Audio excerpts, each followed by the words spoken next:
Selamat pagi, pada kesempatan ini saya Heribertus Agus Purwoko akan mempresentasikan tentang filsafat dan paradigma penelitian ilmiah. Nah, dalam pembahasan ini kita nanti akan melihat bagaimana paradigma penelitian ilmiah yang disorot dari teks yang telah saya kaji. Yang pertama, kita lihat pada pendahuluan bahwa filsafat penelitian ilmiah merupakan sistem pemikiran seorang peneliti, kemudian setelah itu diperoleh penelitian baru yang dapat diandalkan tentang objek penelitian. Nah, bisa dilihat pula dalam suatu penelitian yaitu pemilihan strategi peneliti dalam merumuskan masalah, mengumpulkan data, mengolah dan menganalisis, sehingga dari strategi penelitian berdasarkan rumusan masalah, pengumpulan data, pengolahan dan analisis tadi bisa menentukan atau menerbitkan pengetahuan baru yang dapat diandalkan tentang objek penelitiannya. Nah, di dalam paradigma penelitian ilmiah kita lihat ada beberapa kajian yang akan kita lihat, yaitu paradigma penelitian ilmiah secara ontologis, metodologis, epistemologi, dan metode. Nah, di sini ada beberapa pendapat menurut ahli terkait paradigma penelitian ilmiah. Misalkan saja oleh Holden dan Lynch itu harus dikaitkan dengan posisi, jadi harus dikaitkan antara filosofi peneliti dan fenomena ilmu sosial yang akan dikaji. Nah, di dalam bidang penelitian ini ada beberapa pendekatan filosofis yang dimungkinkan dapat digunakan oleh peneliti dalam mengkaji hal yang akan diteliti itu. Nah, kita lihat dari tujuan penelitiannya dari segi aspek fundamental dan filosofi dan paradigma penelitian. Kemudian digunakan untuk tujuannya memperkuat posisi penelitian, manajemen budaya dan tanggung jawab sosial perusahaan. Jadi penelitian ini akan melihat bagaimana posisi manajemen budaya dan tanggung jawab sosial itu saling memengaruhi. Nah, kita lihat untuk filsafat dan paradigma penelitian ilmiah. Yang pertama, kita lihat tentang filsafat penelitian ilmiah. Filsafat penelitian ilmiah yang pertama, kita bahas tentang filsafat penelitian positivis. Nah, di mana dalam filosofi penelitian ini, ilmuwan adalah seorang analisis objektif. Nah, di sini ilmuwan adalah seorang analisis yang sifatnya objektif. Atas dasar itu, maka memisahkan dirinya dari nilai-nilai pribadi dan bekerja secara mandiri. Nah, di dalam kebalikannya terkait hal ini, dari filosofi penelitian yang disebutkan tadi, filosofi interpretivis, ketika seorang peneliti menyatakan bahwa berdasarkan prinsip-prinsip tersebut tidaklah mudah untuk memahami dunia sosial, maka dunia sosial ini dapat ditafsirkan secara subjektif. Nah, filsafat penelitian interpretivis didasarkan pada prinsip yang menyatakan bahwa peneliti melakukan peranan tertentu dalam mengamati dunia sosial. Jadi, dalam hal ini penelitian didasarkan dan bergantung pada minat peneliti.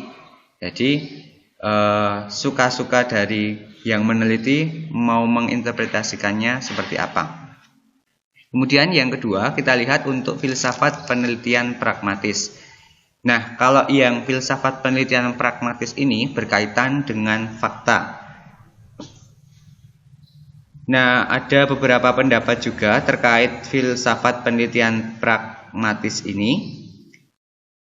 Oleh Al-Mahdi dan Lee dapat kita lihat bahwa pragmatis tidak termasuk dalam sistem filosofis dan realitas. Nah, peneliti ini memiliki kebebasan untuk memilih.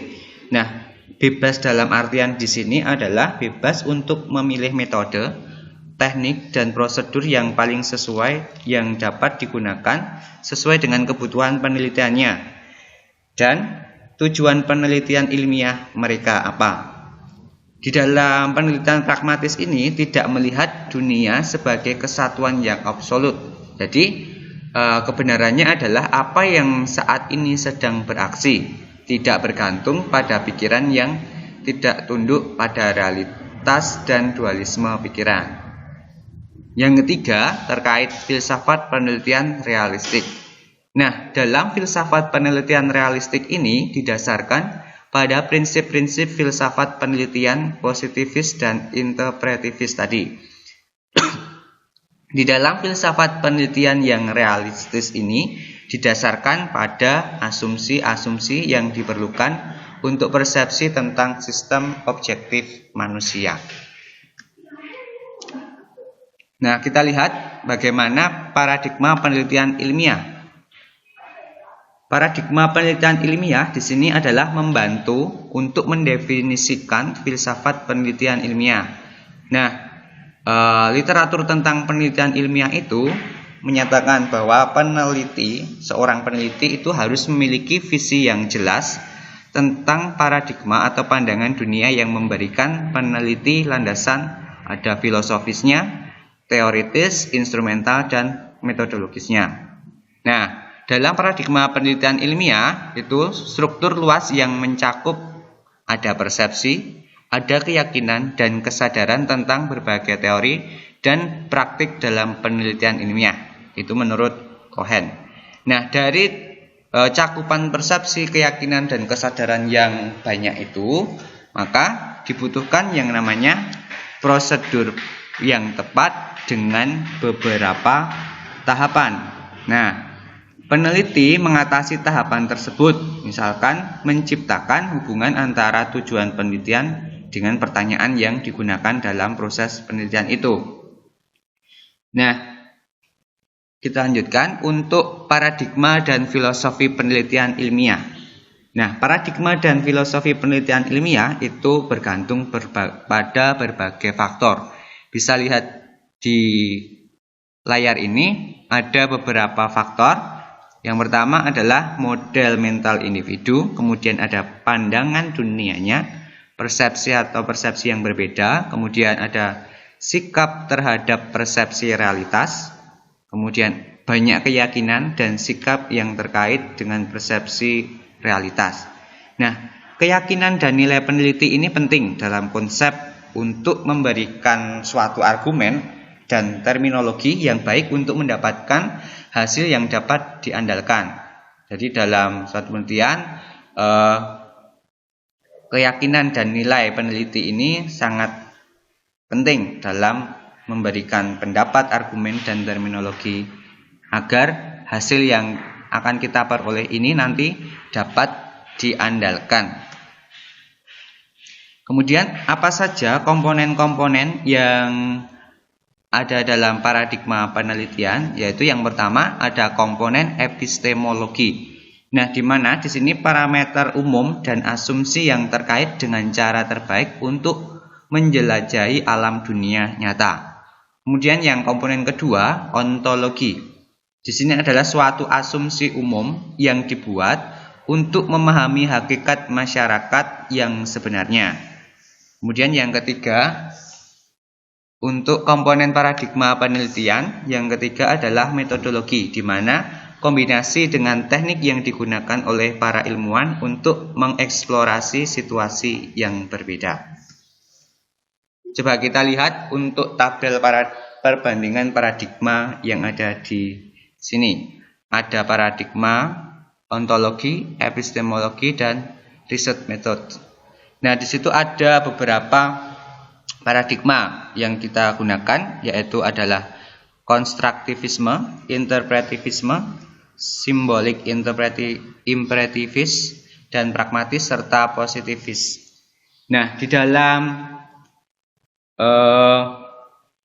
tabel ini banyak dijelaskan. Di sini saya mencoba untuk mengambil salah satu pendapat peneliti para ahli, yaitu Kuhn, di mana di sini dia menyebutkan bahwa paradigma ini sebagai pencapaian ilmu pengetahuan yang diterima secara umum yang memberikan para ilmuwan metode pengangkatan dan pemecahan masalah untuk jangka waktu tertentu. Nah, menurut penulis dalam kajian ini, ketika beberapa ide lama diganti dengan ide yang baru, itu hakikatnya akan lebih baik ataupun lebih maju. Kemudian ada juga dari pendapat Bagdonas, beliau mendeskripsikan bahwa paradigma sebagai keseluruhan regulasi teoritis dan ilmu tertentu yang diterapkan sebagai contoh, model, standar penelitian, interpretasi, evaluasi, dan hipotesis untuk memahami serta memecahkan tujuan yang timbul dalam proses pengetahuan ilmiah. Kemudian dalam diskusi ontologi yang lebih rinci, yaitu membutuhkan penekanan dari wawasan berbagai ilmuwan. Nah, ada pendapat juga dari Hitchcock dan Hooks menyatakan bahwa ontologi adalah teori keberadaan, tertarik pada apa yang ada dan didasarkan pada pernyataan paradigma tertentu tentang realitas dan kebenaran.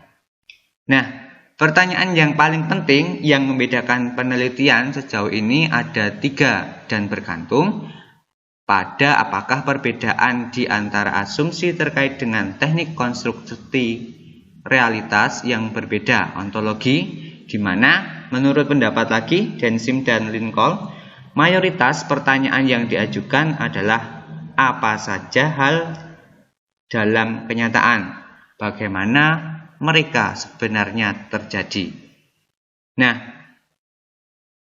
pertanyaan ontologis biasanya dikaitkan dengan keberadaan nyata dan masalah operasi, berbagai bentuk pengetahuan tentang realitas. Karena dengan pertanyaan epistemologi akan membantu kita untuk memastikan sifat hubungan antara peneliti dan responden, dan didalilkan untuk membuat asumsi tentang realita yang sebenarnya. Jadi peneliti harus mengikuti objektivitas dan posisi jarak nilai untuk mengetahui apa yang ada dalam realitas, bagaimana terjadi, teknik kognisinya realitas itu seperti apa. Dengan menggunakan bantuan pertanyaan metodologis, maka kebanyakan peneliti mencoba mencari cara untuk mengetahui hal itu. Kita lihat untuk analisis lebih lanjut tentang epistemologi. Di sini menyajikan interpretasi yang berbeda oleh berbagai penulis. Nah, dalam epistemologi ini mengacu pada pemeriksaan tentang apa yang memisahkan jaminan wajar dari opini. Secara umum, epistemologi tertarik pada bagaimana peneliti dapat menerima pengetahuan tentang fenomena yang menarik baginya. Kemudian, ada pendapat juga dari George. Dalam mendeskripsikan epistemologi sebagai suatu penelitian, maka di sini adalah fungsinya mengklarifikasi kemungkinan terkait pengetahuan, batasan-batasan, struktur, metode, dan cara-cara di mana pengetahuan tersebut dapat diperoleh, dikonfirmasi, dan disesuaikan. Kemudian lagi menurut Hitchcock bahwa epistemologi sangat besar baik untuk metode pengumpulan data maupun metodologi penelitian.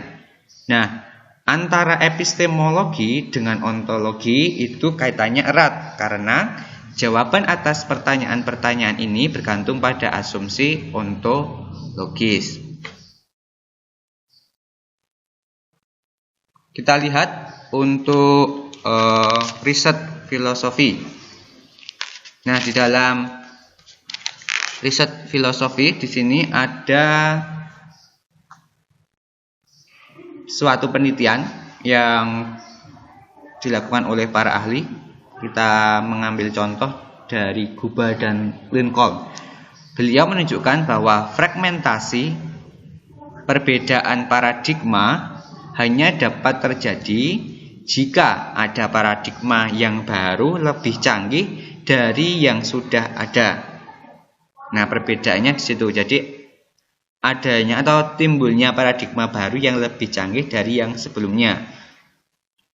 Nah, sangat mungkin kalau menurut penulis di sini dikatakan jika dan ketika para pendukung pendekatan yang berbeda bertemu untuk membahas perbedaan daripada berdebat dengan pendapat mereka.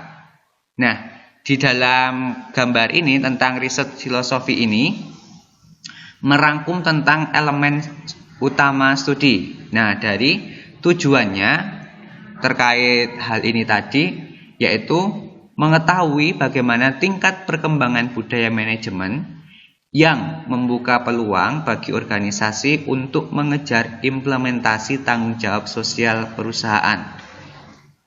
Jadi tujuan dari penelitian ini adalah melihat bagaimana tingkat perkembangan budaya manajemen yang membuka peluang bagi organisasi untuk mengejar implementasi tanggung jawab sosial perusahaan.